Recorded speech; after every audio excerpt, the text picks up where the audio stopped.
উদারবন্দে অরুণোদয় 30 প্রকল্পের সূচনা। 1 আগস্ট রাজ্য সরকারের জনকল্যাণমূলক উদ্যোগ অরুণোদয় 30 এর ধারাবাহিকতায় শনিবার উদারবন্দ ব্লক অডিটোরিয়াম হলে বিশেষ অনুষ্ঠানের মাধ্যমে প্রকল্পের স্থায়ী সূচনা করা হয়েছে। গোটা রাজ্যের সঙ্গে সংহতি রেখে এই অনুষ্ঠানের উদ্বোধন করেন স্থানীয় বিধায়ক রাজদীপ গোয়ালা। অনুষ্ঠানে উপস্থিত ছিলেন উদারবন্দের সার্কেল অফিসার প্রণবানন্দ দুয়ার, উদারবন্দ মণ্ডল সভাপতি জয় ভট্টাচার্য, উদারবন্দ জিপি সভানেত্রী কাকলি কর এবং সহ সভানেত্রী অমৃতা চক্রবর্তী সহ অন্যান্য প্রতিনিধিরা। তাদের উপস্থিতিতে স্থানীয় হিতাধিকারীদের মধ্যে অরুণোদয় 30 এর সুবিধা প্রদান করা হয়। অসমে মোট 37 লক্ষ মহিলা এই অনুদান পাবেন। এর মধ্যে উদারবন্দে 30,000-এরও বেশি মহিলা উপকৃত হবেন। এছাড়া 2025 সালে বন্যায় ক্ষতিগ্রস্ত প্রায় 1092 জনকে বিধায়ক গোয়ালা 5,000 টাকার চেক হস্তান্তর করেন। প্রায় 847 জনকে 4,000 করে, 200 জনের উপরে 5,000 করে প্রদান করা হয়। একজনের ঘর সম্পূর্ণরূপে ধ্বংস হয়ে যাওয়ায় তাকে আসাম সরকারের পক্ষ থেকে 1,20,000 টাকার অনুদান দেওয়া হয়। রাজ্য সরকারের এই উদ্যোগ সাধারণ মানুষের আর্থিক সহায়তা ও ক্ষমতায়নের পাশাপাশি সমাজের পিছিয়ে পড়া পরিবারগুলোর জীবনযাত্রা মান উন্নয়নে গুরুত্বপূর্ণ ভূমিকা রাখবে বলে আশা প্রকাশ করেন উপস্থিত প্রতিনিধিরা। মুখ্যমন্ত্রী ডক্টর হিমন্ত বিশ্ব শর্মার নেতৃত্বে রাজ্য সরকারের জনকল্যাণমূলক কর্মসূচির ধারাবাহিকতায় অরুণোদয় 30 সাধারণ মানুষের জন্য আরও সহায়ক হয়ে উঠবে বলে মনে করা হচ্ছে। বিস্তারিত দেখুন ভিডিওতে। অত্যন্ত আনন্দের বিষয়।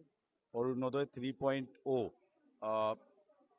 2026 বিধানসভা নির্বাচনে সরকার, ভারতীয় জনতা পার্টির সরকার গঠন হওয়ার পরে এই অরুণোদয় 3.0 আনুষ্ঠানিকভাবে আজকে আবার আরম্ভ হয়েছে, শুভারম্ভ হয়েছে। মাননীয় মুখ্যমন্ত্রীর স্বপ্নের প্রকল্প, মহিলাদেরকে শক্তিশালী করা, আর্থিকভাবে স্বাবলম্বী করা, মহিলাদের সম্মানের জন্য, এবং মহিলাদের সম্মান আমাদের জন্য সর্বোপরি। এই জন্য আমাদের মাননীয় মুখ্যমন্ত্রী আসামের 37 লক্ষ মহিলাকে আজকে অরুণোদয়ের মাধ্যমে আজকে ওনারা উপকৃত হবেন, অনুদান পাবেন। এবং আমাদের এই উদারবন্দ বিধানসভা কেন্দ্রের প্রায় 30,000-এর অধিক মহিলারা আজকে এই অরুণোদয়ের ধন ওনারা পাবেন।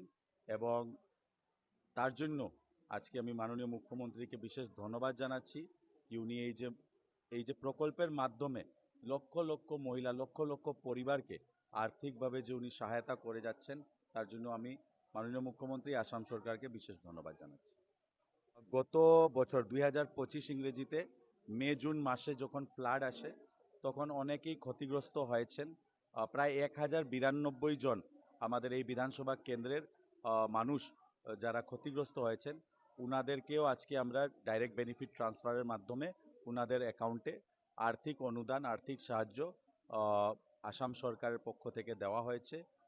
একজনের ঘর পুরা ড্যামেজ হয়ে গেছিলো, ওনাকে 1,20,000 দেওয়া হয়েছে। পার্শিয়াল ড্যামেজ যাদের ঘর হয়েছিল ওনাদের প্রায় 847 জনকে 4,000 করে দেওয়া হয়েছে।